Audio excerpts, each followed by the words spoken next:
Hello again, ladies and gentlemen. Welcome to another exciting edition of the podcast called Two Men in Black and White, an honest conversation. And we start with breaking news today. It is incredible news, but Senator from Maryland, Chris Van Hollen, just landed back on terra firma. He's back in the U.S. I'm joined by my partner in crime, Brock and Ellis, up in New York in beautiful Hudson Valley. I'm located in ATL, shouting. All right, Brock, let's talk about it. Political courage is your big deal. There was a news conference being held at Dulles by Senator Van Hollen, and behind him, conspicuously placed over his shoulder, was a sign that said, "This is what leadership looks like." How much is this political courage going to hurt or help the cause that we are dealing with now in terms of this immigration policy? I think it was an impressive, smart move. I've seen criticisms that like, oh, well, he's grandstanding, he's looking to raise money off of it, just like AOC and Bernie done. I'm like, I don't care. Part of being a politics is grandstanding, right? It's stealing the microphone. It's stealing the attention of the American public. So yeah, grandstanded, yeah, it's going to help his profile as a senator. Yes, okay, so what? I feel like Van Hollen did his job.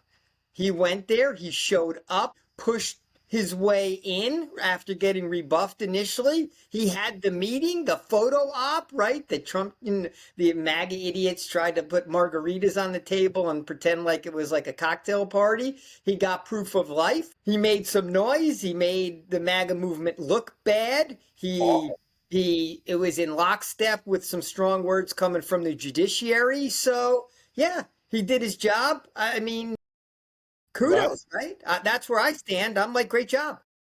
Right. In a normal America, we would think that. What frightened me the most was his rendition of the meeting, in which he talked about what Kilmar Abrego Garcia told him, and that he was traumatized by what he heard and the taunts from some of the other prisoners that were already incarcerated when he arrived. Said he wasn't so, scared of the people that he was in the cell with, because they were all these folks that had been abducted and Also, yeah. snatched off Okay. the street, right? So they are kind of together, right, if you will. But, it must be scary going to a country where this is the worst of the worst. Let's remember that in this prison. This prison is notorious globally. It holds 40,000 prisoners, right? You have no Yeah, it's way unbelievable.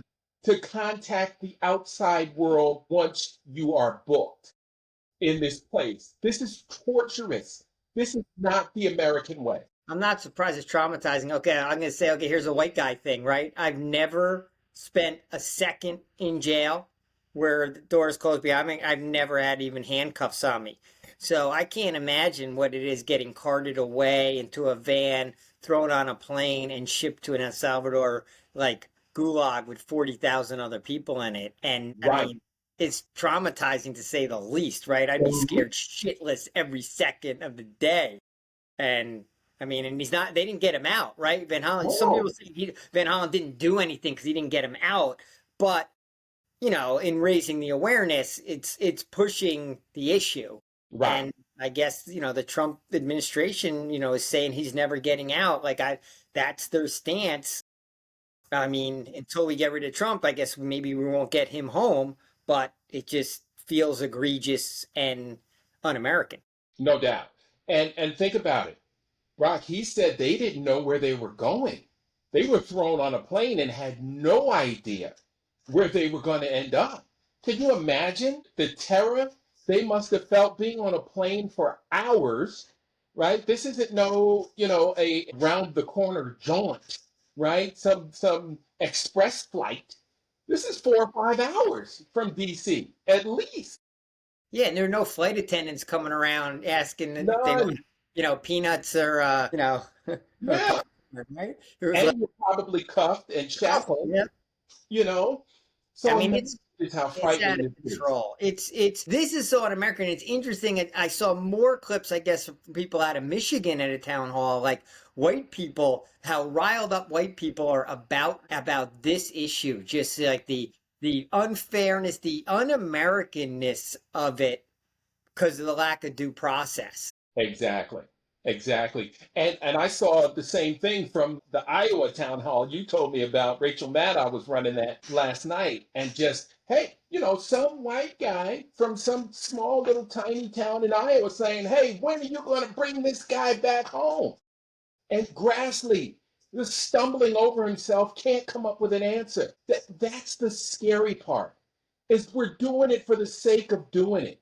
It's the cruelty for the sake of cruelty. And that's what's disgusting about the Trump regime. But that guy watched 5 nights of convention coverage on Fox, right? Where they were waving deport them now, placards for 5 days, and he voted for it. He's probably in front of his TV cheering like that for 5 days. And now that it happens, he's like, whoa, that's fucked up. That's not what we do. That's not who we are. That's not, I mean, the mental disconnect still boggles my mind. It blows me away. And it gets us back to, the education and the ability to be able, it's really got something to do with the toothpaste. There must be lead in the toothpaste because we're getting dumber by the minute in this country. And it's really frustrating that people couldn't see what he was going to do. And everybody thought, oh, well, he's not going to do it to me, right? That guy in Iowa probably thought he wasn't going to do it to his migrants, right? The ones that work his farm, right? Just like those migrants who voted for Trump. Oh, but I haven't committed any crime. I haven't done anything wrong, And think about this is one guy, Brock. We've got a musician over there. We've got a soccer coach. There's hundreds, right? Someone's tracking the flights now. Another flight flew out of like Texas. Like they're able now to find that, actually track the planes that are flying the people out. But look, the judiciary's come strong. The Trump administration, this is the constitutional crisis. This is impeachable. And I want us to start talking about impeachment basically every day. Like this is impeachable behavior from Donald Trump. Like he is breaking the Constitution. He is enforcing a deportation stratagem that is unconstitutional. And now he is openly defying the dictates of the judiciary branch, right? So these are like just flat out unconstitutional actions. There could be impeachment just on this alone, right? As there was on the Zelensky phone call. Just right here, the fact that they're bringing him home. Right. Like they're literally, and he's having his people lie in court under oath. Right. And this is a criminal contempt. I believe they've launched the criminal contempt investigation already. So, that order was given. Like, at what point do we say, okay, where are the enforcers of these rulings? And go do your damn job.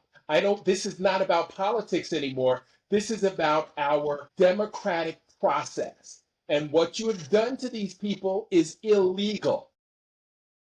It would be the FBI that would go in as soon as some names are put on this. The FBI would go in and arrest them, but that would have to come. The FBI reports to the DOJ, right? The Pam Bondi who reports to Trump. So that's where it's likely not going to happen. But yeah, I'm going to give Van Hollen points for political courage in going down there. Even for him, like he didn't seem like he had like really great security. Like he was just rolling around down there. I'm sure he feels no one's going to really mess with a U.S. senator, but in this day and age, who knows? Right. But even in just, look, he stood up. He's done the right thing.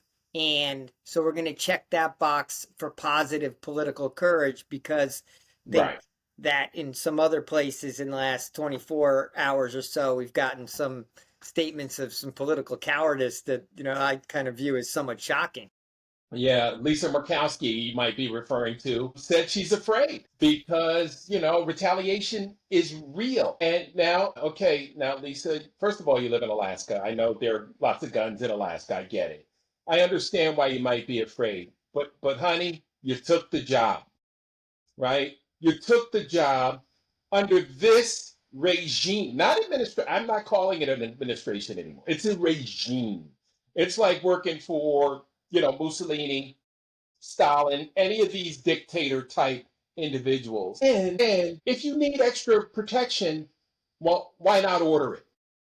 Like I can't go with the I'm afraid feel when you can park a couple of state troopers in front, back, inside of your house. But not only has she stayed in the job, right, still taking the Right. paycheck, right? Right. So she told us that she won't vote on her convictions because she's afraid to. She may speak out once in a while when the courage boils up, but she remains in the Republican Party. She Right. still says this is my posse, this is my crew. I'm afraid of them. Right. I have anxiety being around them. I Right. live in sheer utter fear, but I'm still on this group. Well, She could leave the party. She doesn't have to become a Democrat. She could be an independent. Bernie Sanders is an independent. Angus King's an independent, right? yeah. But she still every day wakes up in the morning and says, I'm a Republican. But I fear for the people that I work with and that are in my caucus and in essence are the people that who I share beliefs with. Like the whole thing was so ridiculous. I mean, there was some coming out saying she was courageous because she at least said it and she's the first one to say it out loud because there's been a lot of whispers of, back room You know they're anonymous. scared. But I'm like, you're basically saying you don't know you're too afraid to do the job. Well, firemen are probably afraid to go into a burning building. I'm sure policemen on the beat are afraid all the time when they got to walk around a corner in a apartment building and don't know exactly, don't have great visibility. I mean, sure their hearts racing all the time. There's a lot of Mhm. jobs where fear with those window washers I see in New York City. I'm sure they're shitting a brick every goddamn day. Okay. But since when is being afraid like the out clause? Like, oh, okay, Right. Lisa, we won't, we get it Well, now. well, You just take us into fascism because you happen to be afraid. You have a job that only 100 people in the country the privilege of having, but you just decided you can't really do it because you're afraid. Oh, okay. I guess we'll just roll into fascism. We know where you're going to vote from here on out. You're going to vote in lockstep with everything that comes down the pipe. well, remember her during the Supreme Court hearings, right? We thought she might stand up and have a little courage. Turns out she didn't so much have any courage, right? That's how we ended up with Gorsuch, You Amy know, Coney Barrett, and Kavanaugh, right? I mean, look, we shouldn't be surprised by this, is all I'm saying. yeah, I think she voted against Cash Patel. I think there may be two nominees she voted against that she was considered such a big outlier in the party, right? Right, She voted against like maybe Kennedy, right? Like a right. couple of the maniacs that have their jobs she voted against. Yeah, so I'm glad she said it because it kind of brings this issue out to the fore of the political cowardice that we're seeing on the right. Yep. And there's a lot Change of it change it. at all. And that brings us really to the issue of the day, right? You and I have been saying, well, you especially have been saying, this thing's going to get out of hand at some point, and it's going to have to almost. There's a great article out today about what's happening is not normal. America needs an uprising that is not normal. It's an article by your favorite David Brooks, the opinion piece in the New York Times. Yeah. Not a big fan, neither are you. Conservative old white guy in the Times. Like, so you're just stacking up Really? things that I'm sick of, right? The Right, Times, conservative old white guys, right? Republican. He's been on board with every policy that the GOP has had for 30 years, right? When he thought it was like MAGA light-ish. But now right, that it's gotten out of hand, now that the tiger can't be tamed anymore, right? He's doing an oh shit. I'll take him, right? Bill Kristol's in the camp. I'm glad he recognized it and wrote that article because I actually thought the article itself was pretty good. I right. didn't know the author, but I thought it was good. He didn't mention race unless I missed it. He didn't mention race at all. He mentioned this about everyone coming together and putting parties aside and this and that, but he didn't even touch on race at all as being a major thing that people are going to have to hurdle that people are going to have to get over to really unify. I thought the message was good. He's saying, look, it's going to civil disobedience. And we know civil disobedience tends to lead to violence. Like once you start shutting shit down, because it's one thing to walk down Fifth Avenue because you have a permit and there's no traffic on the road. It's another thing to go and shut down traffic on the roads that are open and not allow anything through. And now you're just shutting down a city and you're just destroying commerce and you've now busted the economy for that When point. have we seen that before? Well, you tell me the last time I saw it. I mean, was the George George Floyd? Floyd? George George Floyd? Floyd. Even I feel In like multiple cities. one of the I think it was mostly a Latino rally out in Los Angeles went out on the freeway and shut things down for a while, and then it pisses Yeah. people off and they get mad at the protesters, but hopefully while they're sitting in their cars, they're thinking about, oh, why are these people doing this? Right. It Right. didn't get violent. They moved them out of the way, they kind of pushed him out of the way, dragged him out of the way, but it didn't get ultra violent. But yeah, the George Floyd protests shut some stuff down. Yeah, in Dallas, I remember that Latino protest that was on the highways, and just and here in Atlanta with the George Floyd protest, we shut down the connector, which runs right through downtown Atlanta, right by the famous Varsity restaurant, and it made people stop because traffic here is horrible anyway, so people probably assumed it was just normal traffic until they got up on it and saw all those people. But at the same time, again, we thought that these protests were having some real lasting impact, and they turned out not to. Not lasting. They had short-term impact. And Right. then what did they create? A huge backlash response, which allowed Trump, Again. Project 2025, right? I mean, white supremacy fought back against it, right? Ultimately, that's what we've gotten. Now, interesting coming off of that Brooks article today, saying that he didn't say violence, right? He's still talking nonviolent, right? Everyone's going to be careful to say that, even though at some point it's going to get violent one way or the other, because we've been talking about shutting down DC. Because let's shut down the government. Let's make it where there's so many people there, they can't even walk to work because they can't get through the crowds. And the White House is surrounded to the point where they can't even get the presidential limo out on the road. That will force a calling of the authorities to step in to clear the path. And that's what's going to lead to the violence, right? Because they're going to do it one way, whether that's going to be martial law or whether that's going to be aggressive policing. And the question is, are the police or the military going to come in aggressive if it's not an all black crowd, if it's at least predominantly white crowd? Are they going to listen to Trump when he calls it? But shit's going to go down. It might not happen all in one day, but like somewhere along the way, I mean, the George Floyd protests got violent, right? Right. Spray, Yeah. and if you shut down DC, I mean, you're going to embarrass Trump, and he's going to want shit cleared, and it's going to force the issue on everyone. I look forward to that day. It's going to require bigger protests, more aggressive protests that are focused on impeachment, not just a walk in the park with a bunch of old white people. That we can start there. But Right. Another thing that I was happy to see today that's in line with the David Brooks article, Mm-hmm. and maybe antithetical to the Lisa Murkowski cowardice, was sort of an announcement from Black Voters Matter Mm-hmm. that I'm reading it from the article. I'm not getting the firsthand. I'm not on their mailing list, or I wasn't on any of their Zoom calls, saying that it is time for us to get over the election. Us meaning, I think, Black America, as we were specifically talking to. Sure. Angela Rye was widely quoted in the article I read, so I think she's a big part of this movement. And they're going to do either a listening tour or some town halls starting in late April through, I think it's going to go all the way through into early June. So Yeah. I think they're planning 6-8 weeks of this in a whole bunch of different cities. I haven't seen the cities yet, but they want to start the dialogue of getting Black America back out there. And it'll just be interesting to see if any white leadership piles onto that, asks to be involved, Well, and wants to be a voice in the room. I want it to happen, but I'm curious. well, hold your thought on that for just Okay. a moment, because the 10 stop tour is going to launch April 26th right here in Atlanta. It's the State of the People Power Tour. Now, here are the 10 states in the South. Stops include Alabama, Georgia, Kentucky, Louisiana, Mississippi, North Carolina, Virginia, Missouri, New Jersey, and Cali.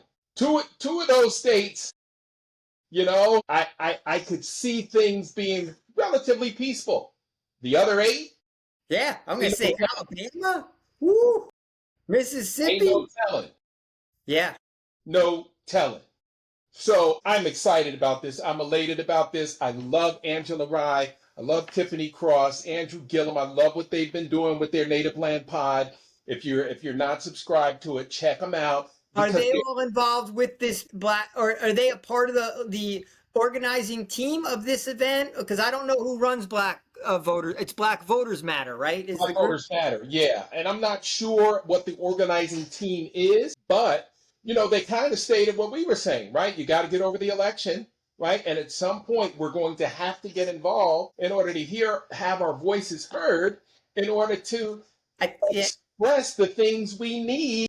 yeah. I think the comment in there somewhere was, "Eventually, we know we're going to have to get out and protest." I think Right, that was one of the quotes from one of the organizers. But it's right, interesting because in David Brooks's article, which he said, which we've kind of sort of have agreed with, is that it's been these individual fights, because he talked about universities pushing back, right. and or even the Big Ten doing it as just their schools versus all the universities, and some law firms pushed back, and there's like these individual battles going on, but Silo. no unifying force yet. And is that a person? Is that it doesn't have, it's too big for any one person. I think it's Right. got to be just all of us.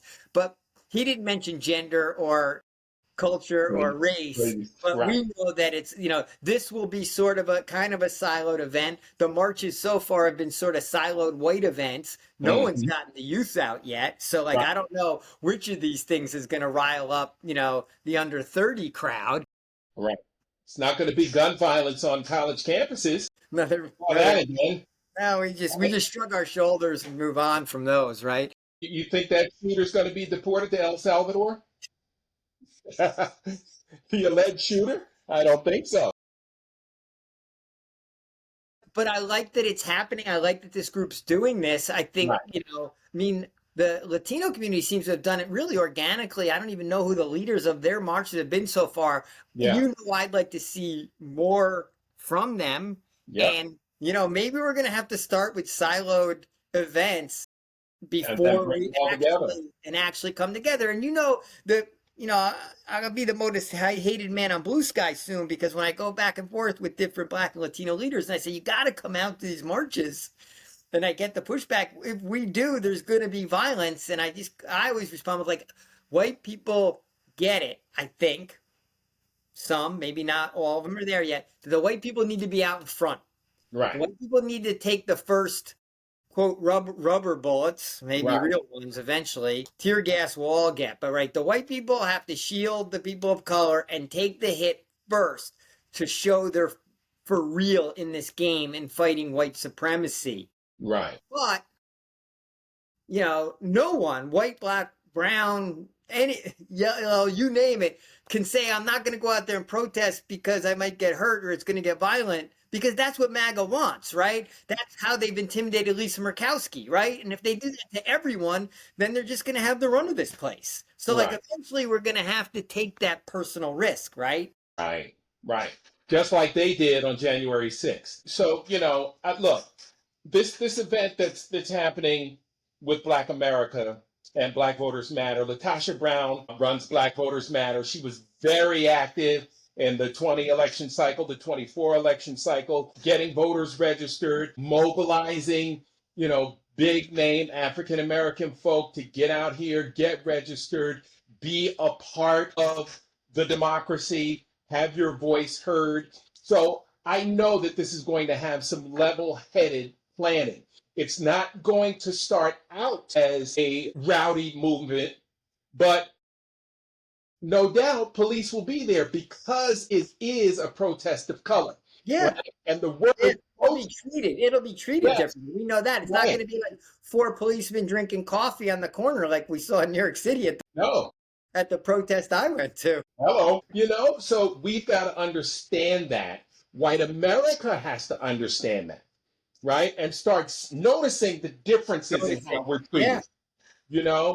And then they'll start getting. Remember, I keep talking about this level of understanding. I want to see white people at the events, even if they're not allowed inside, just standing outside, like chaperoning. I want to see support, however that support can be shown. I want to see people out front, you know? By the way, if I'm Latasha Brown, I would be so pissed. I would be so fucking pissed that white people aren't standing up to like fight the voter suppression because for every person she signs up, right? Brian Kemp and other fucking Project 2025 a-holes are Knocking stripping off 10. two people. Yeah, 10 are getting eliminated for every one that she's getting signed up. So yeah, I understand any Yeah. simmering rage that may be sitting Yeah. beneath the surface. Smart But lady. they're getting back in the game. Yeah, smart lady. I've had a chance to interview her, and she knows what she's doing. She's passionate about this. She lives and breathes it. She's in the Stacey Abrams camp. They are, peas in a pod, and again, black women on the forefront, right? Latasha Brown, Tiffany Cross, Angela Rye, Stacey Abrams, out here making a difference, and they're going to take it to the black people and let them know it's time for us to get involved, because if we don't, we'll be left behind again and our voices will not be heard, so we won't be able to express our needs. I can't wait to see how I've almost quit on the media entirely, but I can't wait to see if we can get some white media. I don't even care if it's like on Substack, or Midas Touch, or even, now, what's his name? There's a costume. There's a bunch of people who've left the mainstream media that are sort of independent media now. I'd love to see, but I'm specifically thinking of the white media, whether it's Rachel, Chris Hazer, to platform this, these meetings, whatever we're calling them, meetings, town halls, so that they get out with the discussion about white America supporting this and understanding why, black people need to kind of huddle up together and, in essence, re-energize each other. Right? I mean, as much as anything, that's what it's going to be about, right? Right. So let's definitely keep an eye on it, and then we'll check the boxes tomorrow when we come back and talk a little bit more about the state of the Black Power Tour. And, we'll check for leadership, we'll check for action, we'll check for messaging. What's the black messaging going to be, the message to Black America? I'm interested to hear that. And are they going to come out with here's the message we want to hear? There's a lot of interesting things or we need to hear. Right. But we also have the, there'll be some protest action tomorrow. So I'm just curious to see, what the dynamic is, whether the messaging changes there, whether it's a harsher, more direct message than the one 3 or 4 weeks ago. I don't know how long ago it was now. Right. But people have been out all week, so I will not be surprised if we get huge turnouts all over the country tomorrow, hoping for it. All right, my friend, we'll check in tomorrow. We'll keep an eye on it and check back and let our fans know exactly what's happening. All right. Good stuff, Mark. Talk to you tomorrow. All righty. Sounds good. Bye.